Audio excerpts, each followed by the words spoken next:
For more on that, let's bring in John Steppling, author and commentator from Inderøy, Norway. John, what's your take on all this? The Wagner group led by Prigozhin. Was it a mistake by Russia to retain Prigozhin as a military man in Ukraine for so long, considering the fact that he had not seen eye to eye with the military hierarchy back in Moscow? Well, the contemporary warfare is increasingly privatized. In Afghanistan, for example, for every US soldier, there was 1.5 mercenary private security personnel. Companies like Blackwater, Executive Outcomes, Triple Canopy, Aegis, and Wagner. They've drawn on people from the drug wars in Latin America to U.S. wars in the Middle East, conflicts all over the world. Now, so having Wagner employed by the Russian Ministry of Defense was not surprising. This current whatever you want to call it is there are if you read commentators, there are 27 different interpretations of what is going on. That it's a Ukraine CIA psyop, that it's a Moscow psyop, that it's just exactly what it appears to be. It is Prigozhin, and it should be noted that Prigozhin has been posting increasingly bizarre videos over the last few weeks, if not months, that were pretty unhinged in a lot of ways, certainly provocative and strange, but there's no evidence. I mean, his accusations that the Russian military bombed Wagner camps in the rear, there's no evidence of this. There's no evidence of anything that Prigozhin has said so far. But clearly something is going on. Putin looked genuinely angry in his public statement. So there's a number of ways to look at this. It should also be noted that, as I understand it, the deadline for Wagner mercenaries to sign their incorporation into the Russian military apparatus is looming. The deadline comes soon, and so probably the timing of this so-called insurrection may not be an accident and may have to do with that. It's really impossible to know. As I say, there are dozens of interpretations out there, and it's the only thing we know is that Putin issued an absolutely forthright and clear public statement that there is no ambiguity about. Prigozhin is clearly probably pretty unhinged at this point. That's all the evidence points to this.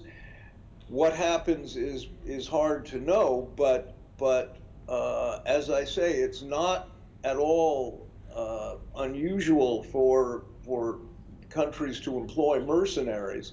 NGOs employ mercenaries. The United Nations employs mercenaries. Save the Children employs mercenaries. Mining companies employ mercenaries.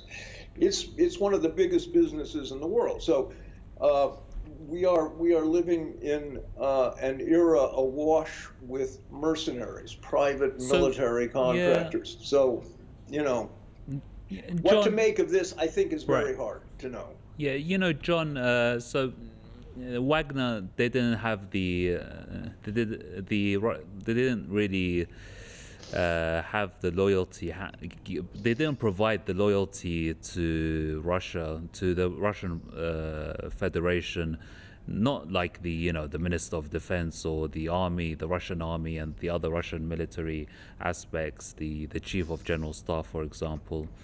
Right. So, do you think that perhaps Prigozhin, Wagner have communicated with a third party, perhaps maybe a foreign party, perhaps even NATO, to destabilize the Russian armed forces? I I I would say that is a distinct possibility. The fact that Prigozhin may have been bought by the Ukrainian intelligence and the CIA, NATO, is a distinct possibility, and that may have been something that has been in the works for quite a while, much longer than we suspect. As I say, Prigozhin has been provocative, if not outright bizarre, in his public statements, his videos. He has a penchant. He likes to make videos.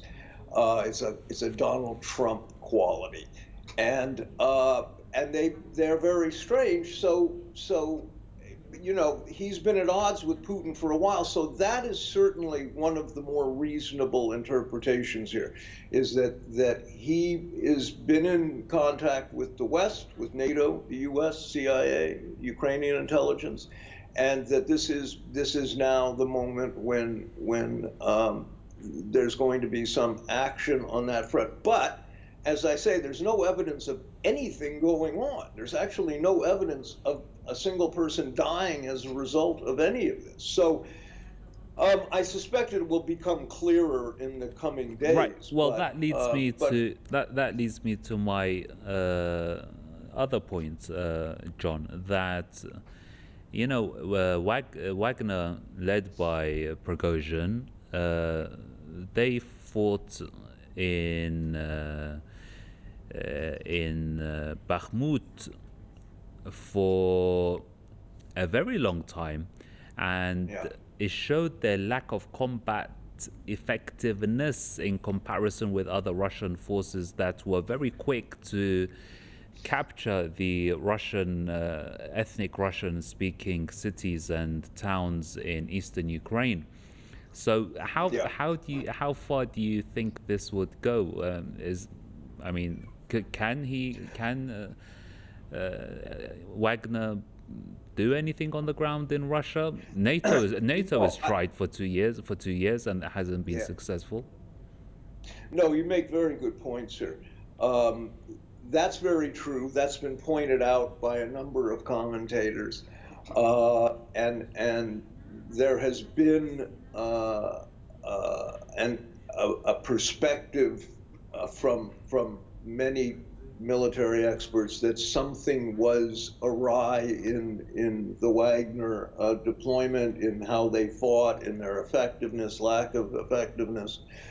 Uh, and of course, all of this confusion, or how opaque everything is, has to do with how unreliable Western media is in reporting this conflict. And so whenever something like this story breaks, it's one spends a great deal of time uh, trying to interpret and read between the lines of Western media. Unless you're a Russian speaker, it's extraordinarily difficult to find reliable sources. But but something is going on. The thing I think that is clearest is Putin's statement. I think we can take at face value, and it is something that is not totally unexpected, because Prigozhin has been increasingly at odds with Russian policy. Putin's policy, has made insulting comments and has been very critical of Putin and the Russian generals. So Indeed, he has. even Strelkov today, I think, or yesterday, said this is this is very bizarre, and Prigozhin is not making any sense at this point. So who knows? It will be clear in the next 24 hours. I have a feeling what exactly is going on, but at the moment, it's certainly hard to know. If we were to take the scenario, John, that Prigozhin has sided with NATO and decided to destabilize Russian intelligence or contain Russia in line with NATO. Uh, NATO, the US-led military alliance, has failed so far to contain Russia.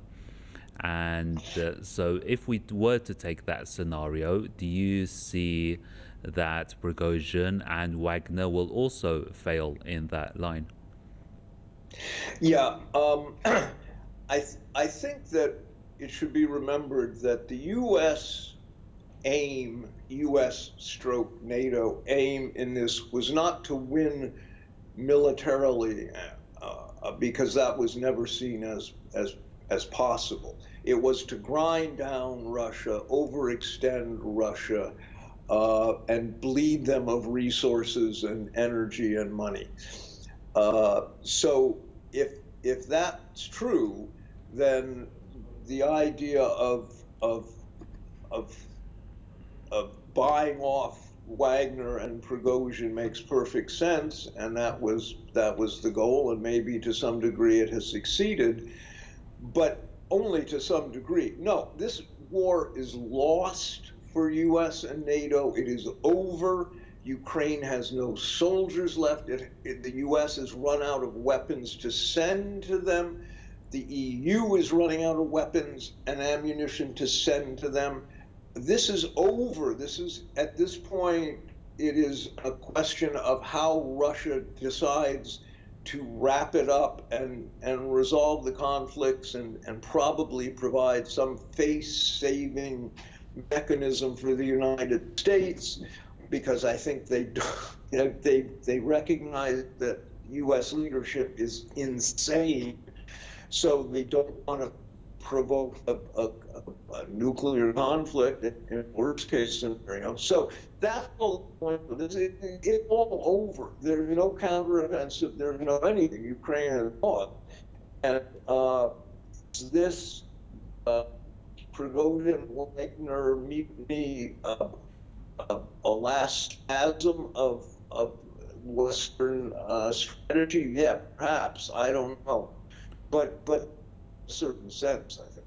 So, would it be fair to say, John, that Prigozhin and Wagner, who took about a year to take Bakhmut, one city in Ukraine, will be dealt with perhaps gradually but decisively by Russia? Yeah, I think so. And the latest videos or tape recordings issued by Prigozhin, it sounds like, according to people who know such things, sounds like he is in a car somewhere. So he, as if he is operating from a position of power at this. I think he will be dealt with. Putin will mock this. People have a tendency for for the last 2 decades to underestimate Putin, and you cannot do that. I don't think he's remarkably smart and adaptive, and this will be dealt with. It's not going to be an issue. I mean, yes, And they lack the arms, don't they, John? They lack the weapons. Yeah, but pardon? They lack the weapons, Wagner. They lack the arms, the weaponry that's needed. Yeah, no, Ukraine had was supplied with weapons up to $100 billion at least worth of weapons, and it failed to counter Russia. Well, it also weapons apparently. You hear different figures have ended up in the black. The corruption in Ukraine should be underscored emphatically here. Much of those weapons and ammunition supplies have ended up in criminal cartels, both in the Ukraine region and So we're seeing the United States and EU have helped arm criminal cartels globally, probably, with this uh, ill thought out enterprise to confront Russia. It failed miserably. Yeah, as we're speaking, we're just seeing a line from Russian media that's reporting that they've set a, a fuel depot on fire in a city in the southwest on the border with Ukraine, where they have reportedly a convoy of Wagner has crossed into Russia. So that's perhaps, you know, that's what you're dealing with, setting a fuel depot on fire. In any case, John, thank you very much indeed for your thoughts. As always, John Steppling is an author and commentator joining us for live from Inderøy, Norway.